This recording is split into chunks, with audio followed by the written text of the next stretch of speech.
The bullet hole wasn't the problem. The blood beneath the varnish was. Evelyn Hart stared at the 17th-century painting under the conservation lamp and tried very hard not to touch anything. At 23, she had repaired fire damage, flood damage, nicotine staining, amateur glue, and one spectacularly stupid attempt to clean a Dutch portrait with furniture polish. She had never found dried blood sealed beneath 200 years of restoration work. "Tell me you're sure."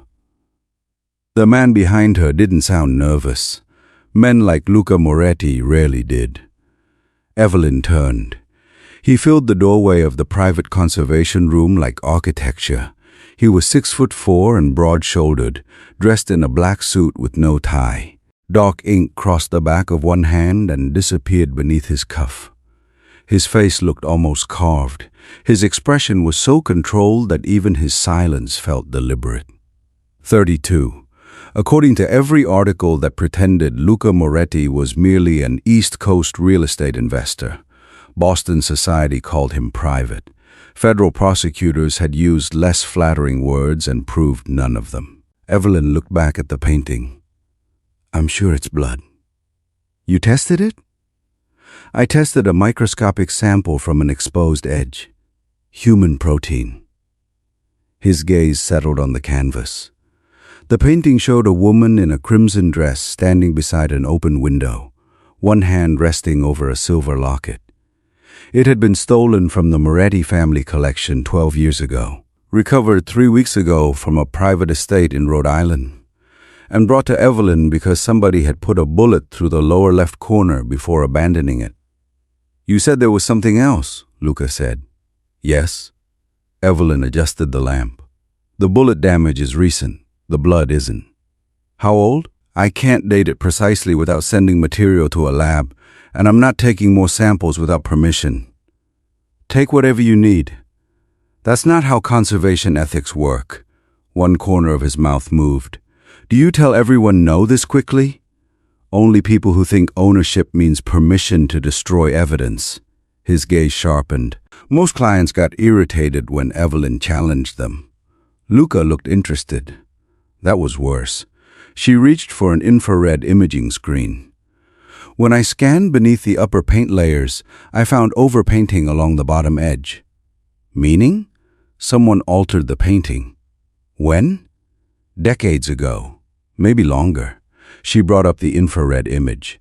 Dark handwritten marks appeared beneath the painted floorboards. Numbers, initials, and one sentence in Italian. Luca stopped breathing for half a second. Evelyn noticed. "What does it say?" He looked at her. "You don't speak Italian?" "Enough to order dinner and disappoint my grandmother." His eyes stayed on the image. "It says, the debt was never his."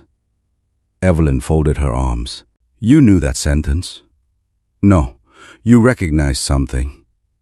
Luca stepped closer to the monitor. "The handwriting." "Whose?"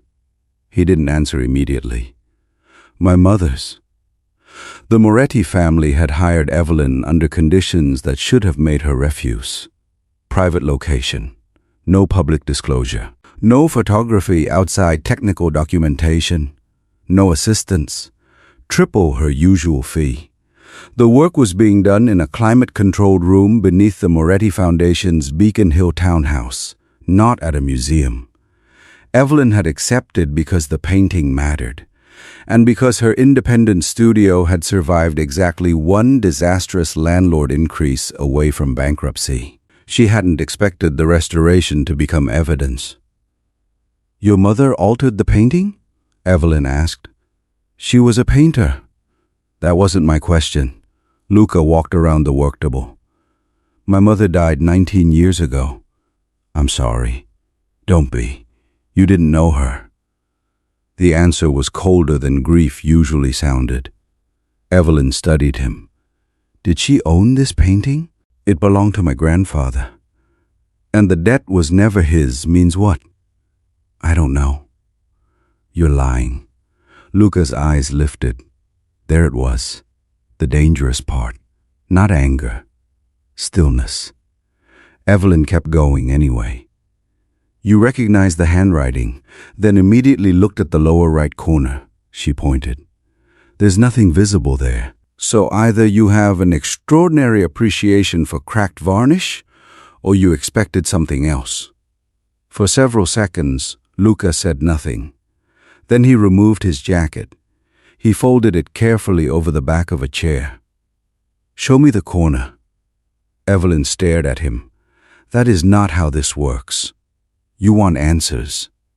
I want to preserve the painting. And if the painting was altered to hide something, then I document it before touching anything. His mouth twitched again. You're very strict. I'm very employable. Your landlord might disagree. Evelyn went still. Luca saw it. That, she said quietly, was invasive. It was due diligence. You investigated my finances? I investigated the person I allowed near a painting worth $9 million. You could have checked references. I did. And my lease? Also relevant. No. Convenient. His expression changed slightly. A recalibration. Evelyn liked that, less than intimidation. He could adjust. Smart men were always harder to deal with. Luca looked at the infrared image again. You're right. I'm sorry? About the lease? She blinked. I had no reason to look beyond your professional exposure. I won't do it again. The apology landed strangely. Clean. No excuse. Evelyn looked at him for a moment. Fine? Fine? That means I'm not throwing solvent at you. Generous. Don't test it. For the first time, Luca smiled. It transformed him just enough to be inconvenient. Then, without warning, the security alarm went off. Not loud. One hard electronic tone. Luca's smile vanished. He crossed the room and locked the conservation door. What happened? Someone entered the building through the west service entrance. You have security? Yes. So? They used a staff credential. Evelyn looked at the painting. Luca looked at her. Step away from the canvas. No. His jaw tightened. If someone came for the painting, I need to stabilize the loose fragment around the bullet hole before it's moved. We're not moving the painting. You just locked the door. Yes. That means you think someone might reach us. I think someone is already inside. Luca opened a drawer beneath the sideboard and removed a handgun. Evelyn stared at it. That's subtle. I wasn't expecting an art critic. I'm serious. So am I. He checked the weapon with practiced efficiency, then tucked it behind his back. Stay here. No. Evelyn, you hired me because I know this painting better than anyone else in the building. I hired you to restore it. And whoever came inside may want something hidden in it. If you run around playing Mob King while I stand in a locked room, we lose the one advantage we have. His expression cooled. Mob King?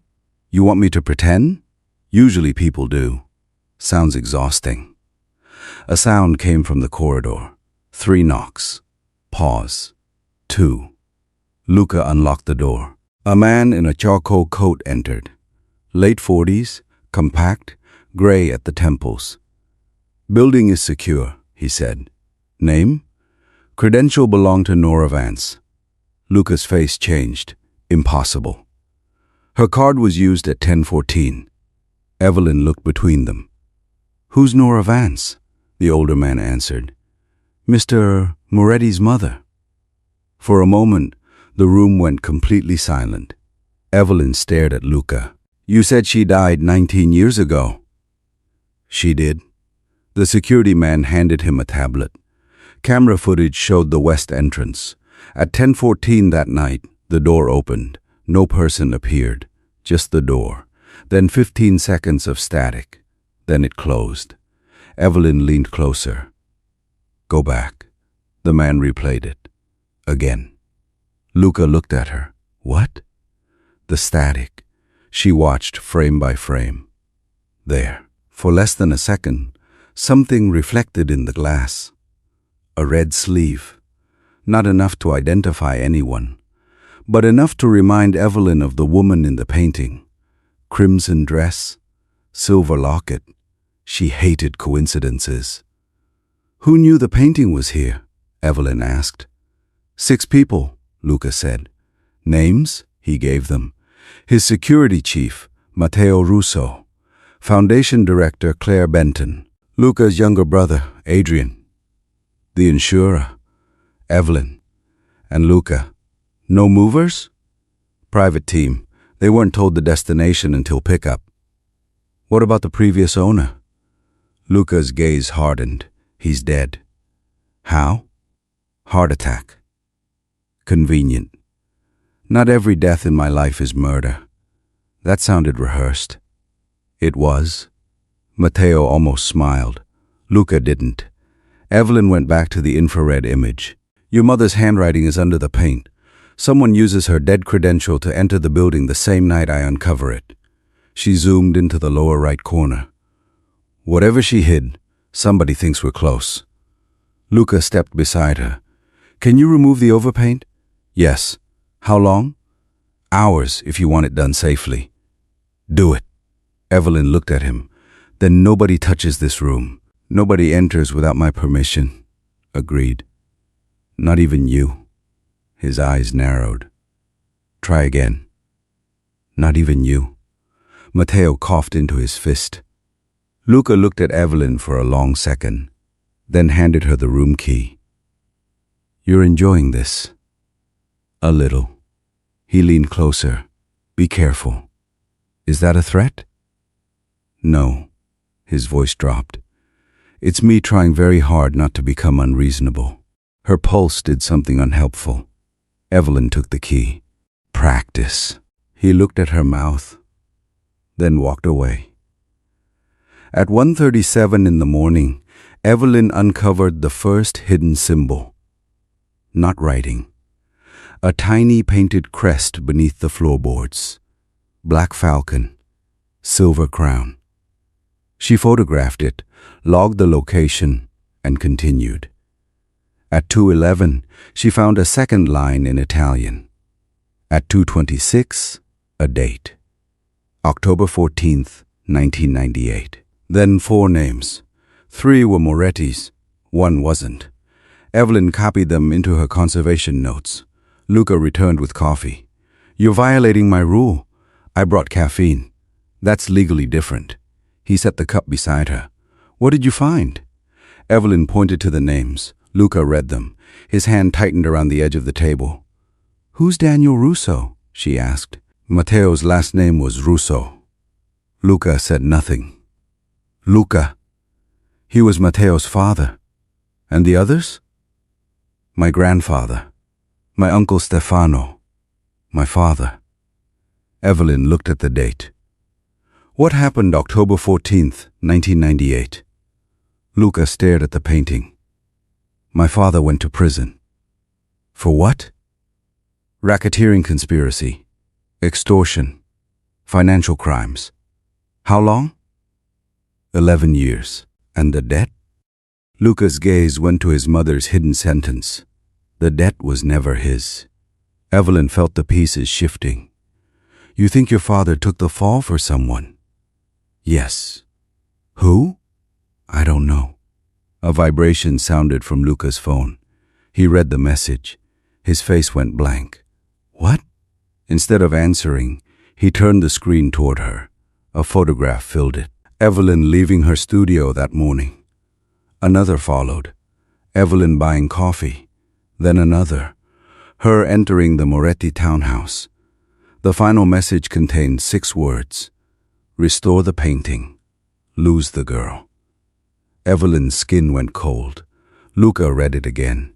Then he called Matteo. Find the sender. Matteo answered immediately. Already working. And lock down Hart's studio. Evelyn turned sharply. No. Luca looked at her. My studio is not yours to lock down. It is if someone is watching it. No. You secure the perimeter. You don't take control of my property. His jaw tightened. Someone just threatened you. I noticed. Then stop making this difficult. Evelyn stepped closer. You don't get to turn fear into authority over me. Silence. Luca looked at her, then at his phone. Matteo? Yes? Exterior security only. Nobody enters Hart's studio without her permission. Understood. Evelyn held Luca's gaze. Thank you. I hate this. I know. That doesn't mean you're wrong. Before she could answer, Matteo spoke again. Luca. Something in his tone changed the room. What? I found the credential trail. Luca's expression hardened. Who activated Nora's access card? A pause. Then Matteo answered. Your brother. Evelyn looked at Luca. He didn't move. Matteo continued. And there's something else. Adrian accessed the family archive 3 days before the painting was recovered. Luca's voice went quiet. What did he take? Your mother's autopsy file. Evelyn felt the cold arrive before the answer.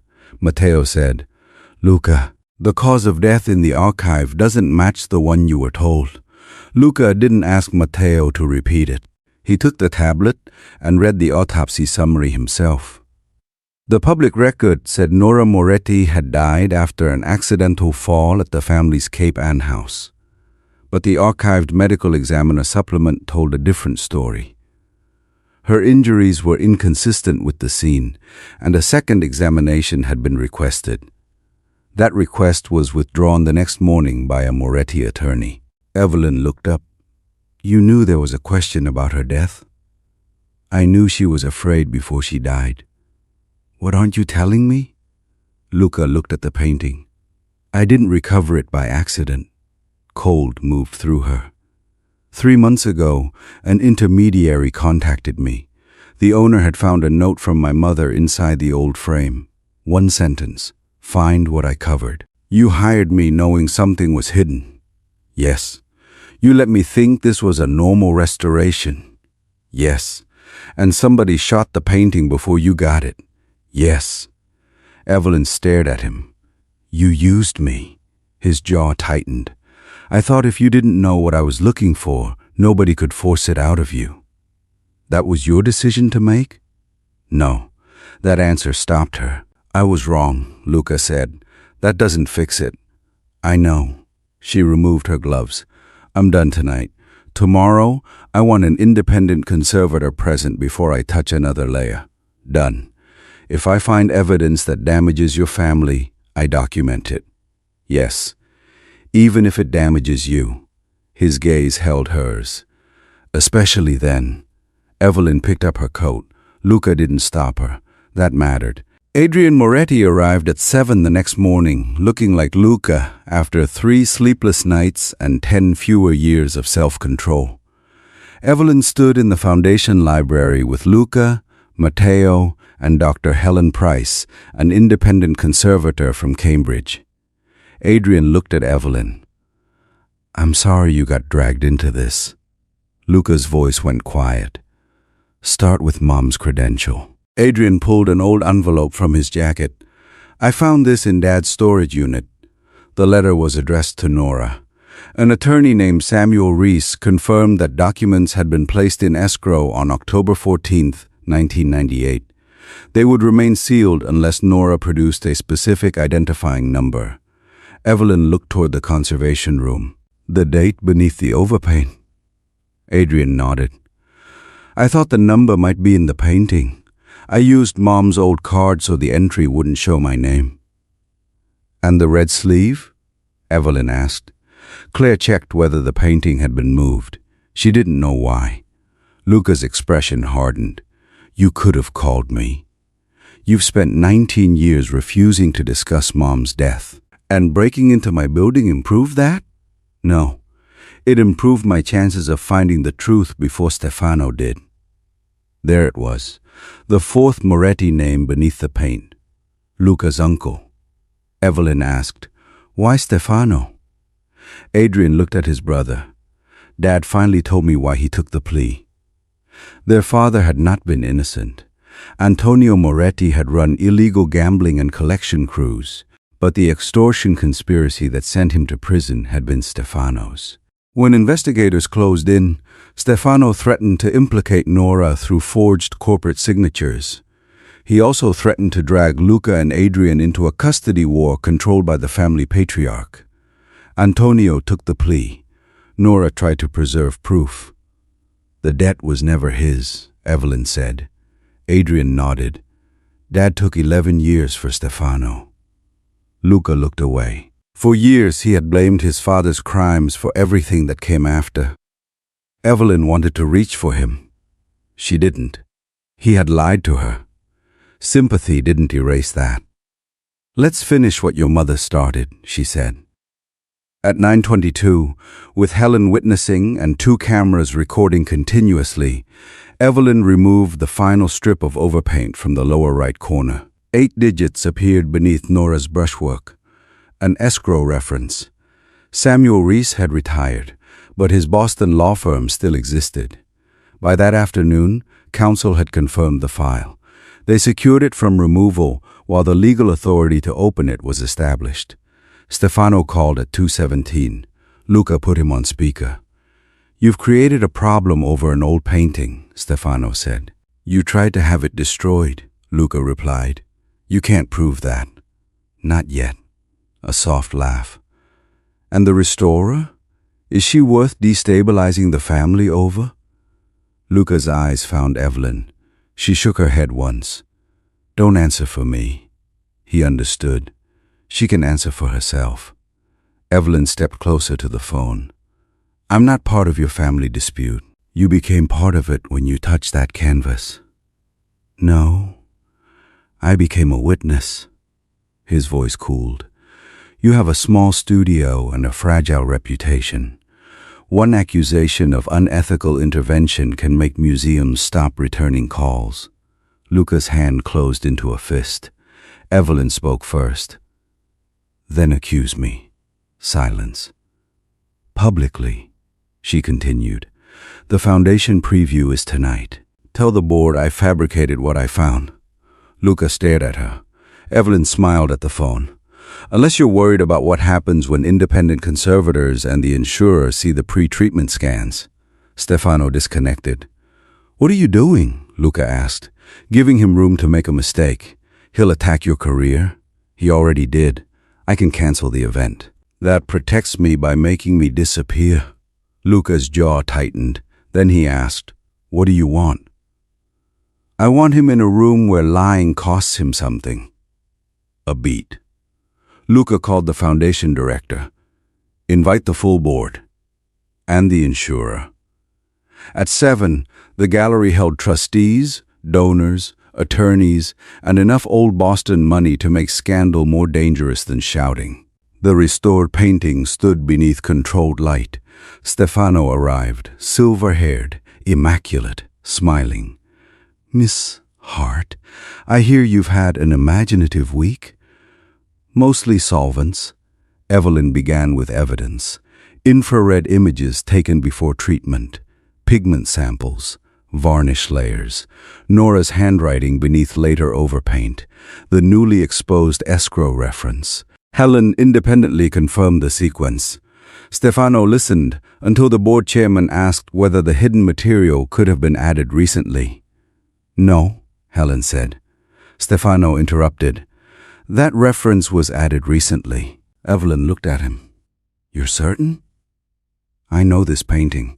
Nora never touched it after 1997. The room quieted.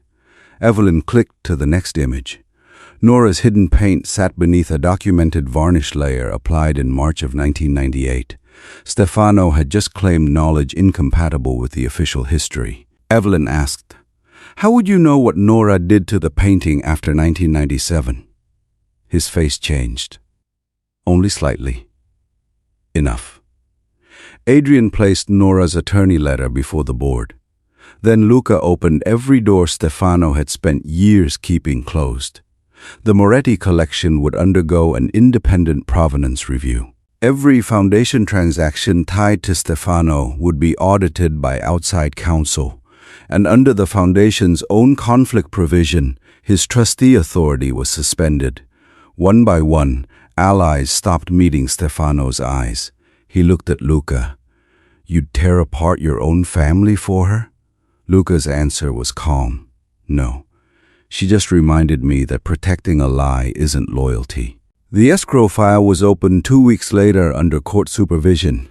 It contained contemporary correspondence and signed corporate instructions tying Stefano to the 1998 conspiracy.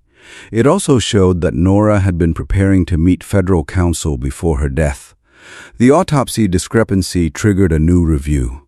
There was no instant arrest and no miraculous confession. But Stefano lost his foundation seat. Business partners withdrew. Federal attorneys reopened questions he had spent 19 years believing were buried. 3 months later, Evelyn finished the painting. Luca came to her studio alone. No security entered with him. He stopped at the threshold. "Can I come in?" Evelyn smiled. "Look at you. I'm evolving." Slowly, she let him inside. The painting looked almost as it had before the bullet. Nora's message remained documented beneath the restored surface. Evelyn had refused to expose it permanently. "Your mother hid it," she had told Luca. "Her fear doesn't belong on display." He had accepted her decision without argument. Now he handed Evelyn a folder. The foundation had approved a 5-year independent provenance review. Outside conservators would be chosen by the board, not by Luca. They would have unrestricted access to the collection, along with permission to publish their findings. "You gave up control," Evelyn said. "I gave up the part I never should have had." She looked at him. "What happened to the man who investigated my lease?" "He met a terrifying art conservator. Tragic. For him, absolutely." She laughed. Luca stepped closer, then stopped before touching her. "I wanted to call you every day." The humor left her face. "Why didn't you?" "Because wanting access to you doesn't give me a right to it." That was the most dangerous thing about Luca now. He was learning. Evelyn touched the tattoo across his hand. "You still haven't asked why I invited you here." His gaze dropped briefly to her mouth. "I was hoping arrogance would save time." "It won't." He waited. "Ask," she said. His voice lowered. "May I kiss you?" "Yes." He kissed her without taking anything she hadn't offered. The first time Luca Moretti entered her life, he had investigated every vulnerability she possessed. This time, he stood inside her studio because she had opened the door. Evelyn decided that was the only kind of claim she wanted from him.